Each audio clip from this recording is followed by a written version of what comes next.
So yes, I'm doing a live stream now, and I'm going to. I was going to do some beer reviews while I have my dentures in. Unfortunately, I have discovered that several pints of beer dissolves the denture glue.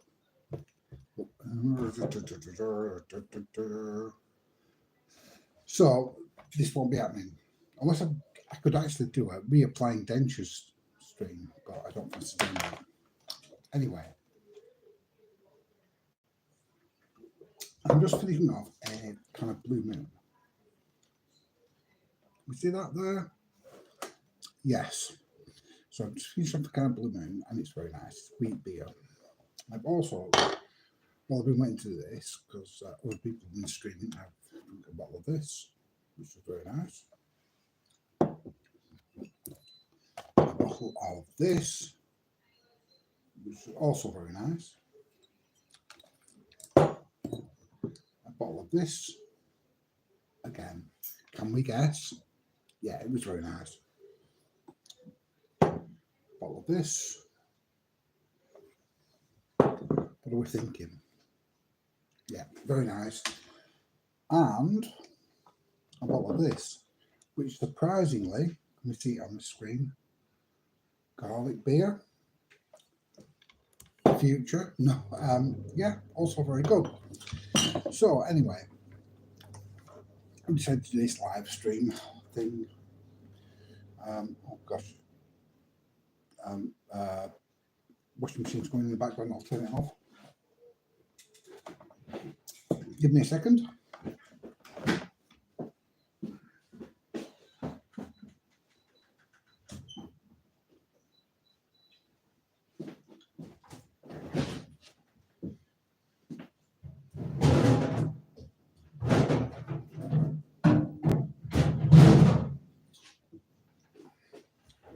We will have another bottle of this, which is a Norm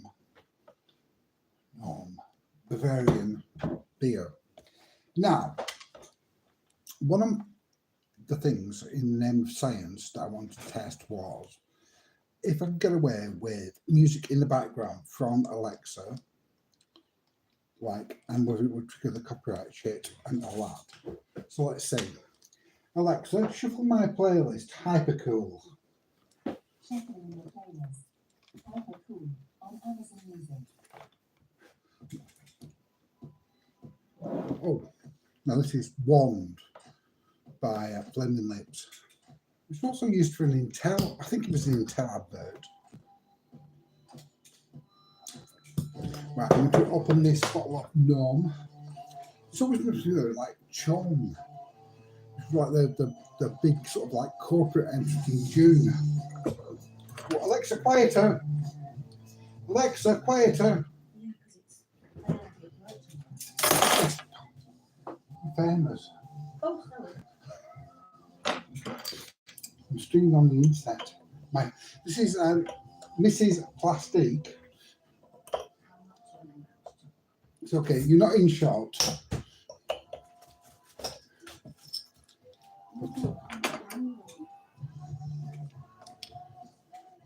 But see, I've gone quiet now. I don't know what to say because I'm deeply self-conscious because my wife is a beating child. Anyway, that's the reality of being a bloke married. You always feel like you're doing something wrong and get sheepish about it. Anyway, so I have a notepad that I did, right, and I left through there. Some stuff I want to talk about, so I suppose I should go and get it, but I'll leave that a minute. You know, should we do it now? What can we talk about? Well, I could do a belated review on this Norm, which is like I said, like Norm, as in like Sean. I can never remember what it stands for, but it was something from June. Big corporate guild. You know what the other thing about this? I'm trying to do this on my phone, right? And I couldn't figure out how to do. I don't know if there's chats coming through or anything. It's not the best way to do things, is it? Oh, I'm twisting my head around to see if there's anyone chatting. Joined it. Oh, someone's joined. Hello. Oh, right, just let me look. And this Botrix. Oh, Nay, hey. Hi, Nay. I'm sorry that you've joined the channel of a very incompetent streamer.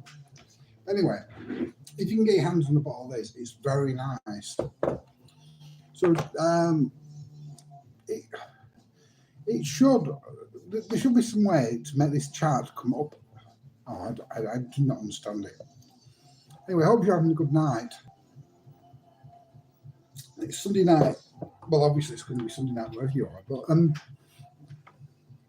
hold on, let me look at this chat again. Balance will win. Hello. Hey, Balance will win. Hi. Are you having a good time as well? Having a drink? Right, well, what I wanted to do, because, right, if you give me a second just to go and get my notepad through there, where I wrote my notes down. This might be quite interesting. Might not be, but.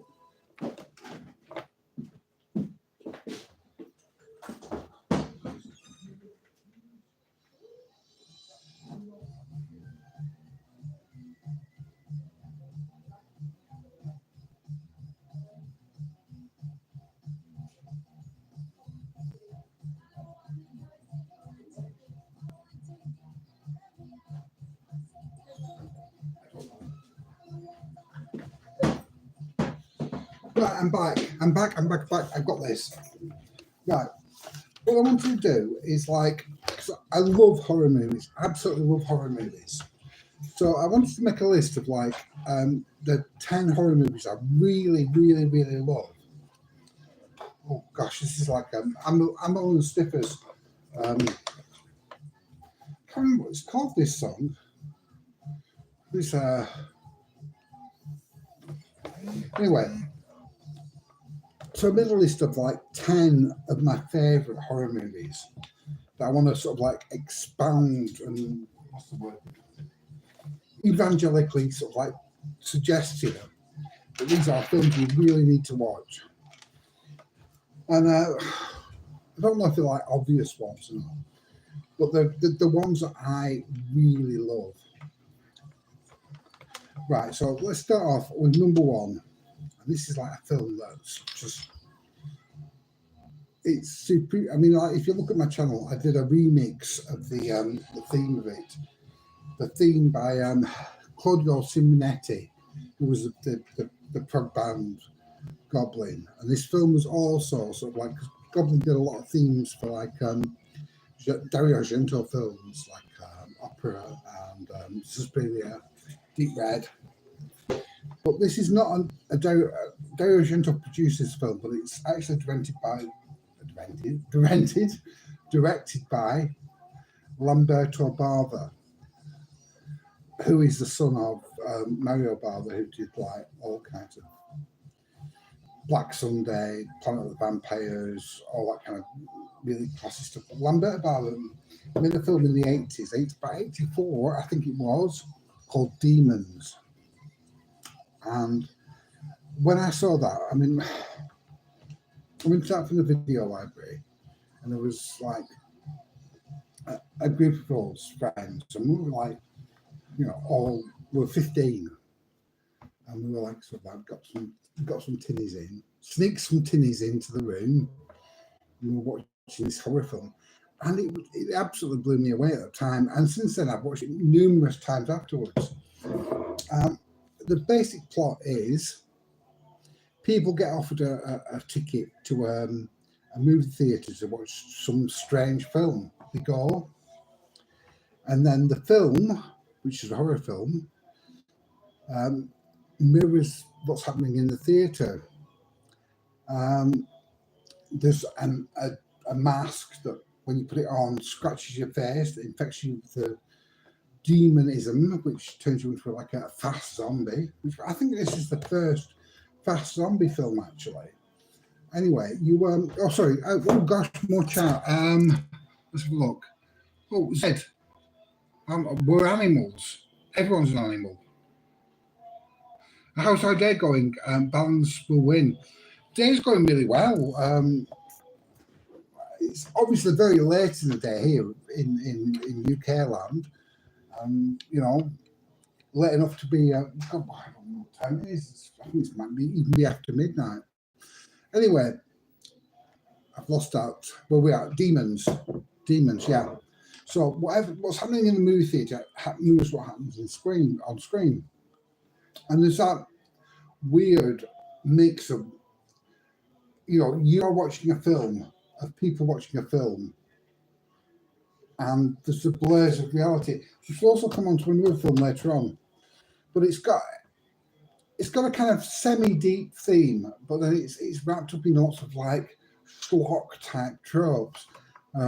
There's like a bit where someone's riding through a movie theatre on a motor,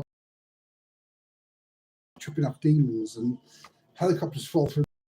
But all in all, if you've not seen Demons, say 1984, Lambert Waller, I really recommend it. Next film, right up to the present day, 28 years later.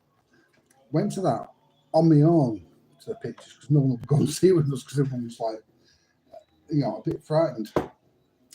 And it certainly wasn't the most horrific film I've ever seen. But what it did, right, and this is going to get a bit heavy and stuff, and I'm trying to avoid spoilers, but it really clicked on an emotional level. There were certain bits in the film where, I mean, I'll be honest, right, in the cinema, and you'll understand this if you've seen it. If you've not seen it, you won't understand it. But if you've seen it, you'll understand there's one bit in the film where if you've lost parents or a parent, you're going to burst into tears. And I did.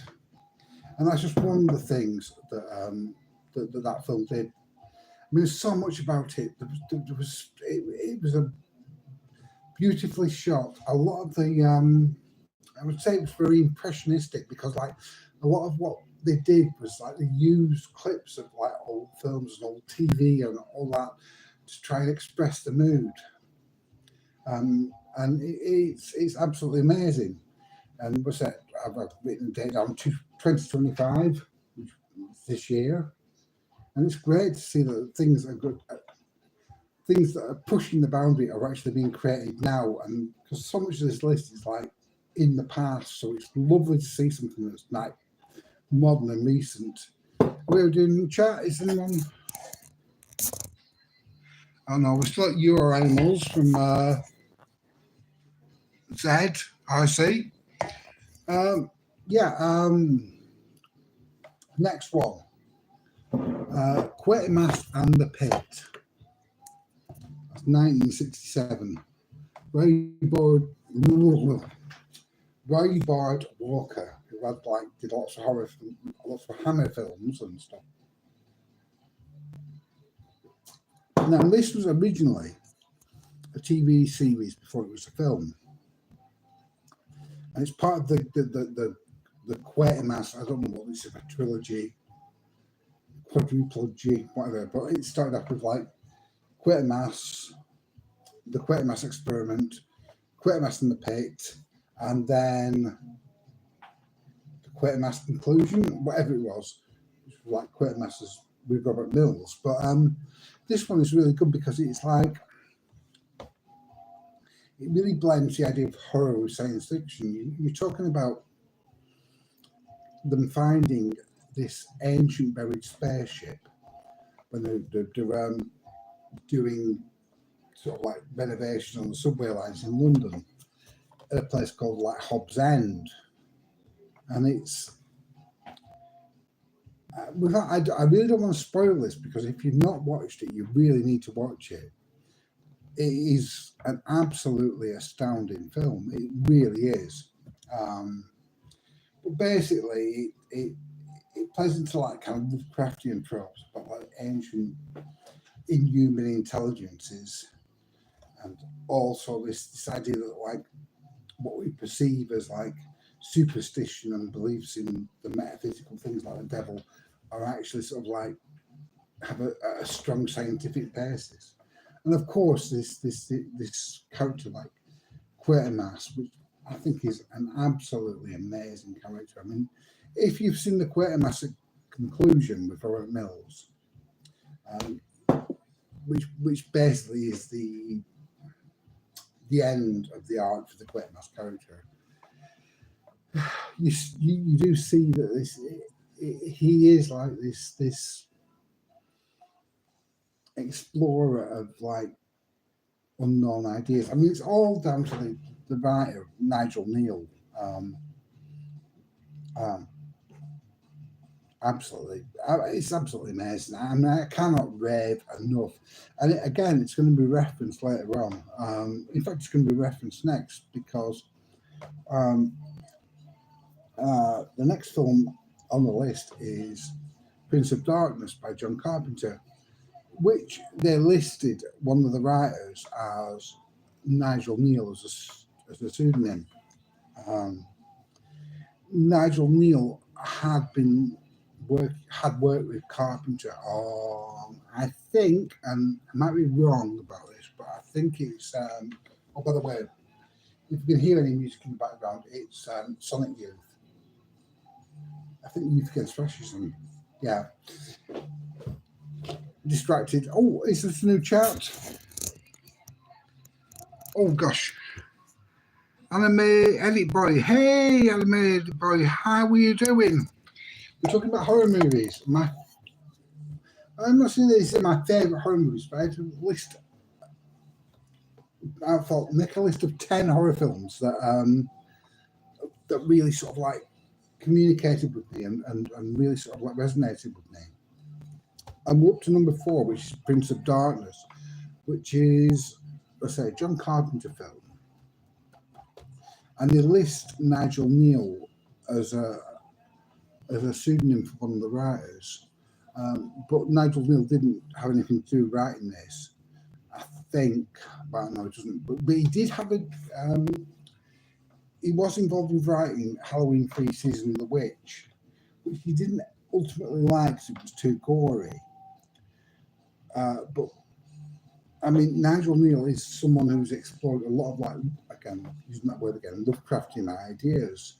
His ideas of the blending of technology and science, and the you know, this strange world of you know, where we have these ancient mysteries, but they were only illuminated by our most modern technologies.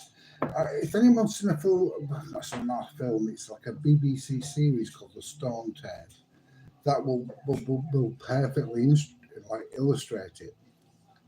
Anyway, getting back to Prince of Darkness. Prince of Darkness is again, I don't want to get into too many spoilers, but the central premise is that the devil is found inside a church, in the bottom of the church, and the devil is a liquid. I know it's just like going way off the lines here. The devil is a liquid contained in this weird container, and this I'm just going to see if I can remember the line, but it's like something like it's like your God uranium will not save you. I can't remember it. I cannot remember the line. It's weird the way it blends technology and religion into this weird tachyons, messages being backwards in time. That's also part of it. Also, Alice Cooper plays a part in it as well. Right, we'll be up to number 5, Horror Express. Oh, and if we're here now, start helping related. Werewolves of London by Warren Zevon. Anyway, Horror Express, 1972, a film by Eugenio Martin. Right. This is in a lot of ways, it's not a great film. It kind of came off the like 70s hot, like not the grindhouse horror, but the 70s sort of like Hammer AIP horror, sort of like treadmill, of like just like turning out these films. And it's got the two favourites, and it's got Peter Cushing and Christopher Lee. But it kind of transcends that because it is a absolutely amazing film. It's got such a deep concept. Again, we're playing into the ideas of like, it's almost like it ties into it could be a shared universe with check chat again. Hey, oh no, we're still on. Oh, let me just see. Anime edit boy, yes, hey. Yeah, it could also be like a shared universe with both like Prince of Darkness and Quitmas in the Pit. An anthropologist, played by Christopher Lee, has found this strange fossilized body. And he puts it on a train in Siberia in Manchuria, or sort of like, not Manchuria as in Manchester, but like as in like China type ways, and to transport it like back to like it's 1910, so it's back to the civilized world. That's not my view, obviously. It's the conceits of the time. So they're transporting this body in, but somehow it wakes up and kills everyone on the train. Lots of very sort of like similar echo to Quitmas in the Pit, but Quitmas in the Pit uses like some sort of like telepathic device to read the minds of the alien bodies. This uses the eyes of people to see their last images. Also, in it is Telly Savalas as a Cossack, who is absolutely fantastic. Cannot recommend this one enough. And the weird thing is, or another weird thing is, it's public domain, so there's like numerous copies out there. You can download it freely. Yeah, it's brilliant. Brilliant. Another film that has like a mixed cast of like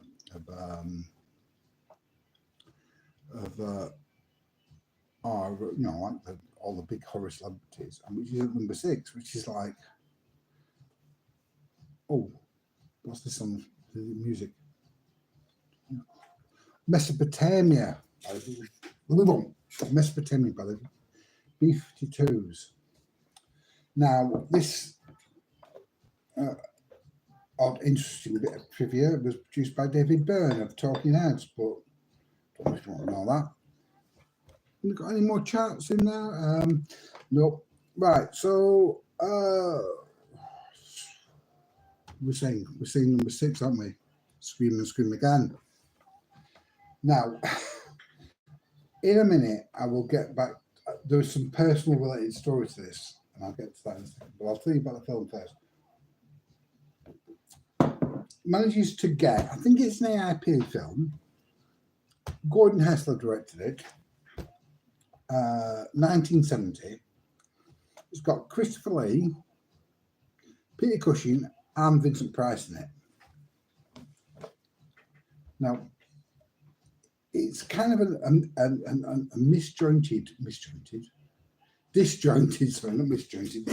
disjointed film where it's all over the place. But what's I'm trying to think how to get into this, right?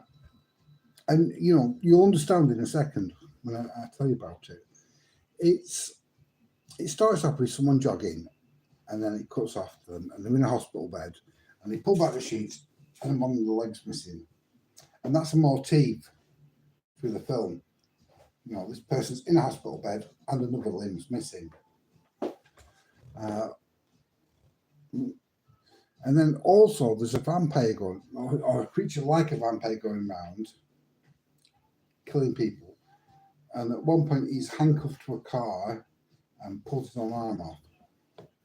Then you've got Peter Cushing as like some general in some weird Eastern Bloc country. And then you've got like, I think it's Christopher Lee's a detective and Vincent Price is a surgeon. The basic idea is that they're trying to construct super beings that are kind of vampiric from chopping the limbs off people. It is a very strange film.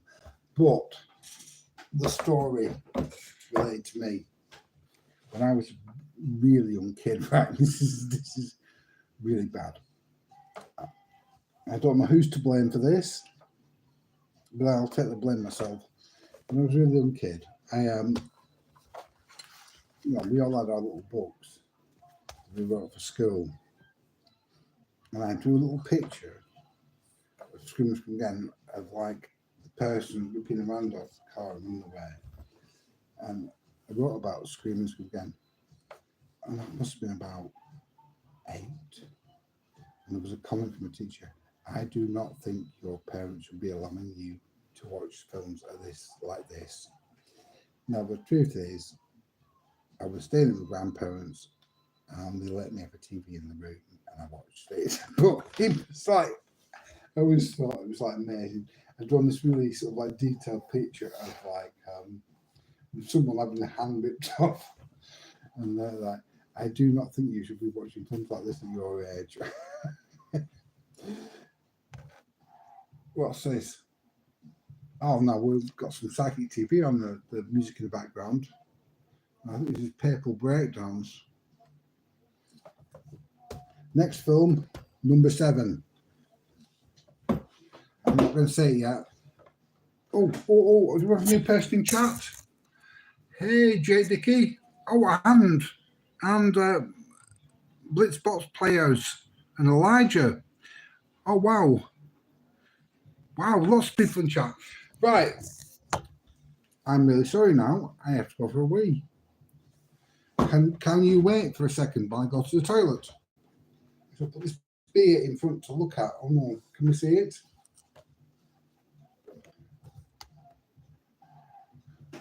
No, that's idiot trying to balance beer on top of a thing on my laptop. I will just be a second.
Right, I'm back. Thank you for waiting. What were we up to?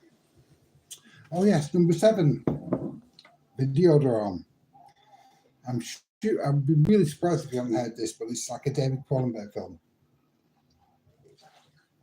Let's get some David Cronenberg film starring James Woods and Debbie Harry of Blondie. Now, this is a very strange film. I'm just gonna give me a second.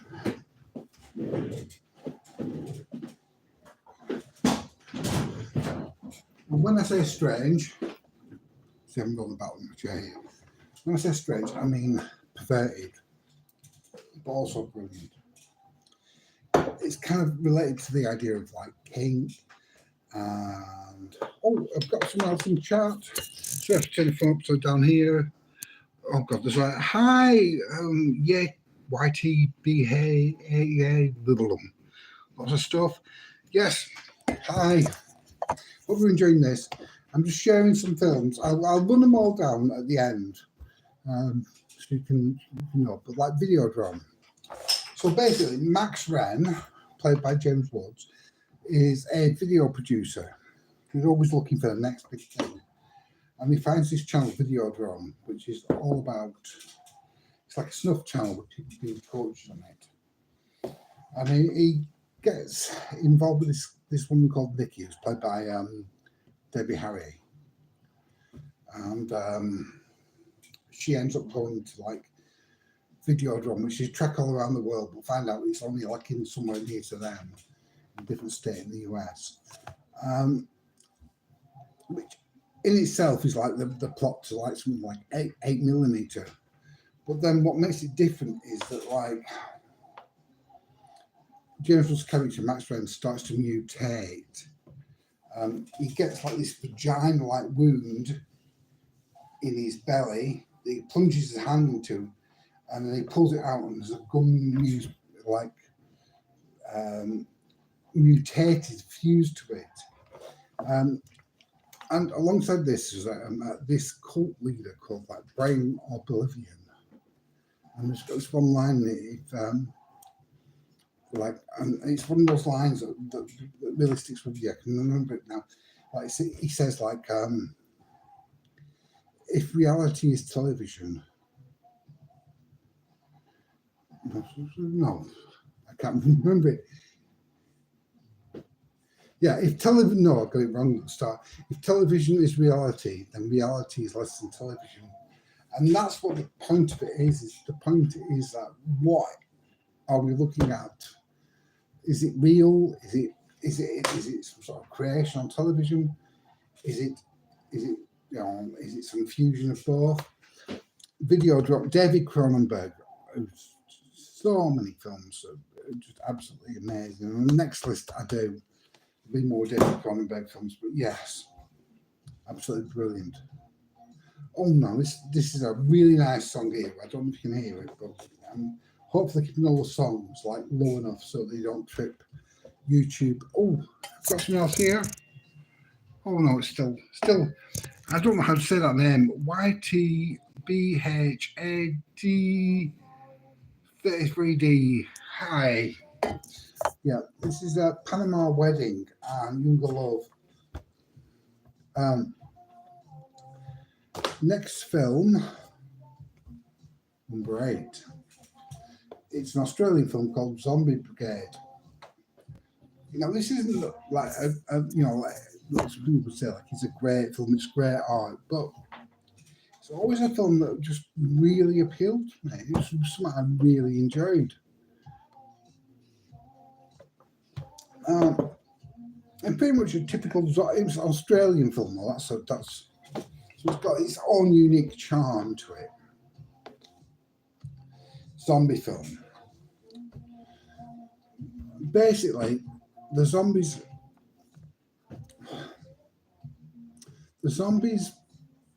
come to life or whatever because they're buried under let's start this. The zombies infection came from Vietnam.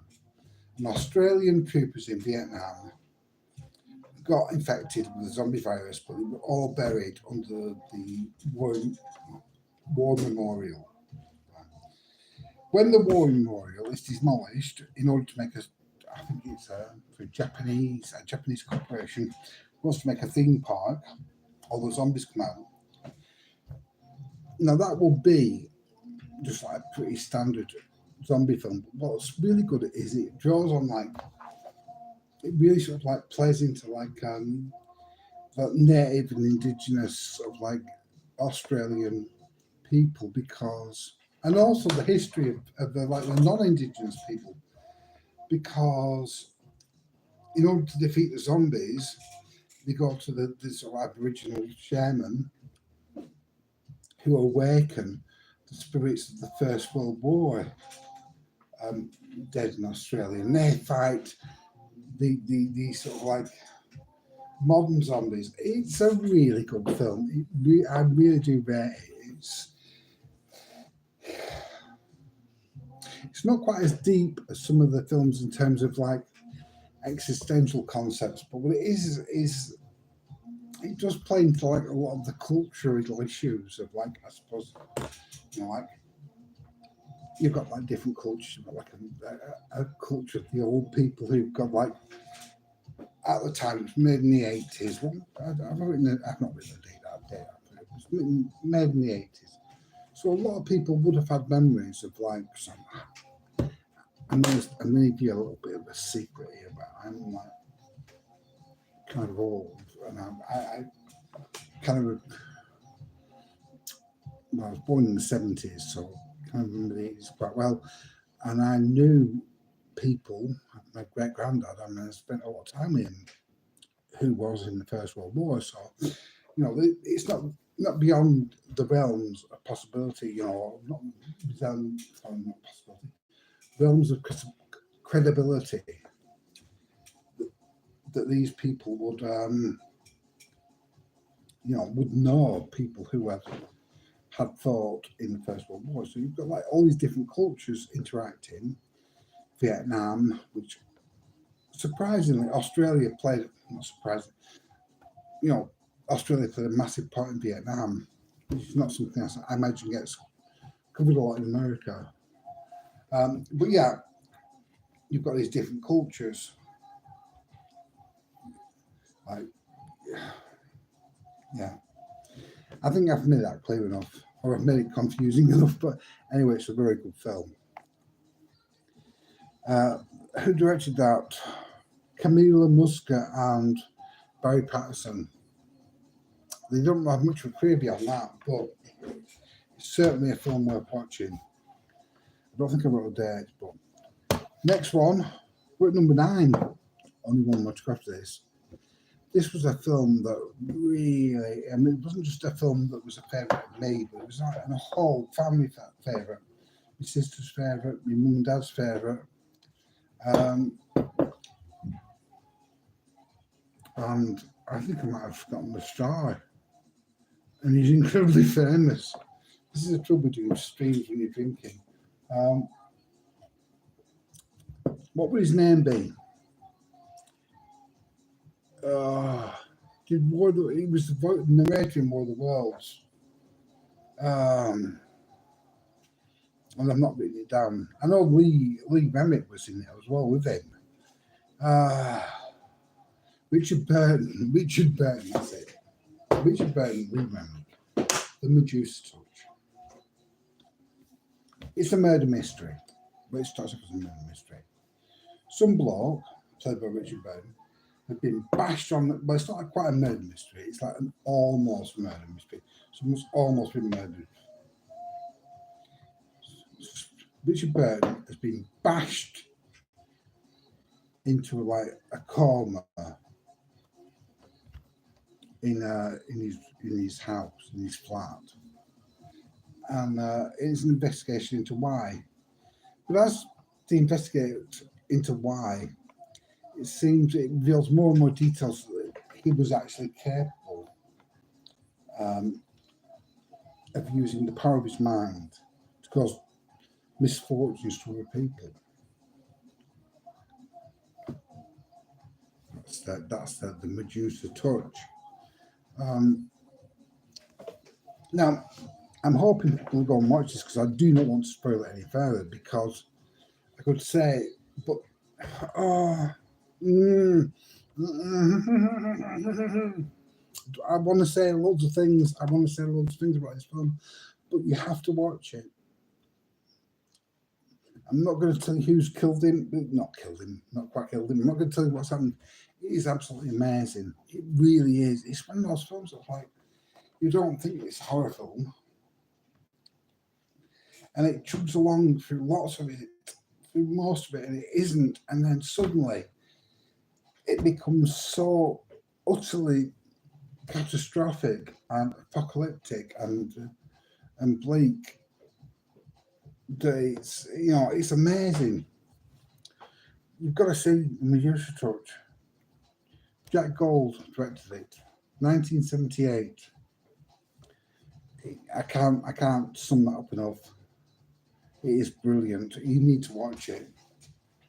I'm not going to tell you anymore. It's great. Last film, number 10, Q the Winged Serpent, or Q as it's sometimes called. Larry Cohen directed that. 1982. It's a monster movie. A giant flying. I'm doing the reptile serpent with wings. It's flying around New York. Like grabbing people off building tops, eating them. Sounds like a B movie. I suppose it is in a kind of way, but it's backed up. Really good cast. David Carradine's in it. Michael Moriarty's also in it. It just, for what it is a perfect film. It balances all different bits. The criminal subculture story, the like hardened detective story, and also the weird flying monster story, and it all works.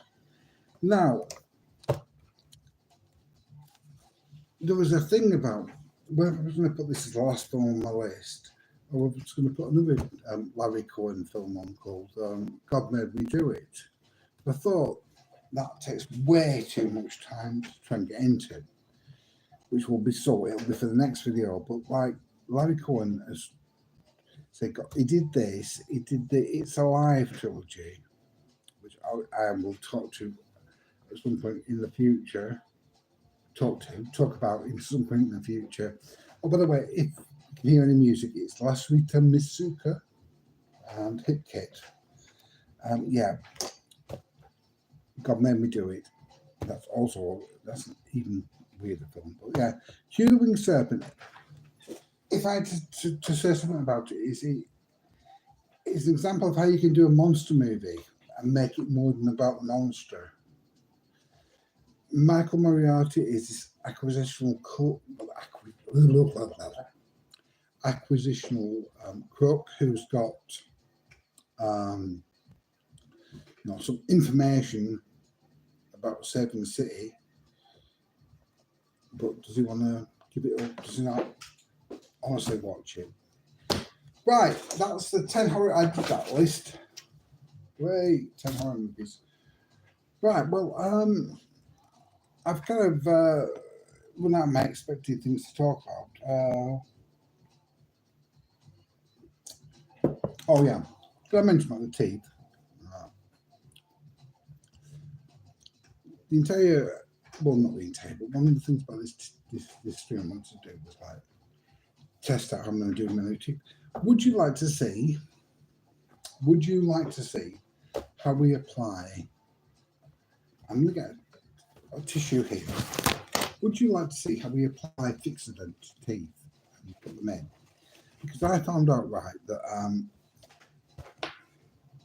Fixodent gets dissolved by booze at about the 4 pints level. Should we put them back in again then? Right, so you take science, concentrate, right? Help me see it. A little dot. Of course, my hands aren't steady at the moment. And then there, a little dot, and a little dot, and a little bit in the middle there. So we see that, and they go into, right, I'll tell you another story in a second. It goes into the down. And you have your apple, right? So you want to get it in and then suddenly you've got teeth. And you've got a slight lisp because I haven't quite learned how to speak them yet. But yeah, anyway, related denture story. When my grandma died, she was living here. And I wanted to make her look nice when undertakers came. And so I put her dentures back in. But I put them in the wrong way around. I put the top set in the bottoms of her mouth and the bottom set in the top of her mouth. And they got stuck and I couldn't get them out. Yeah, that's just what you need, really, isn't it? Anyway, I hope everyone who's watched this has enjoyed it. It's kind of an impromptu stream. How do you think I sound anyway? Yeah. Well, if you like it, please subscribe because I'm trying to build up my subscribers and stuff. But yeah, it's been fun, hasn't it? I hope you've had fun. Right, I'm gonna disconnect this now. So let's have a read this. Oh gosh, right. Yeah, well, thank you everyone who's been involved and hope you've had some fun. Is my name Colin? No, my name is Matthew. Mango with mustard, am I right? I don't know about mango with mustard. But I've been drinking garlic beer, so what am I to say about individual taste? Anyway, I'm gonna kill the stream now. So hopefully, hopefully you've enjoyed it. And so next time I'm gonna dig a bit deeper into the movies I like. Let me expand beyond horror, and hopefully I'll be a bit less wispy with my teeth, and I won't be. So thank you very much. You take care and night night. Right. And now I don't know how to stop my film. Right. Oh no, that's not it. Right. How do you stop it? Are you sure you want to stop streaming? Right, I'm going to stop streaming. Goodbye all.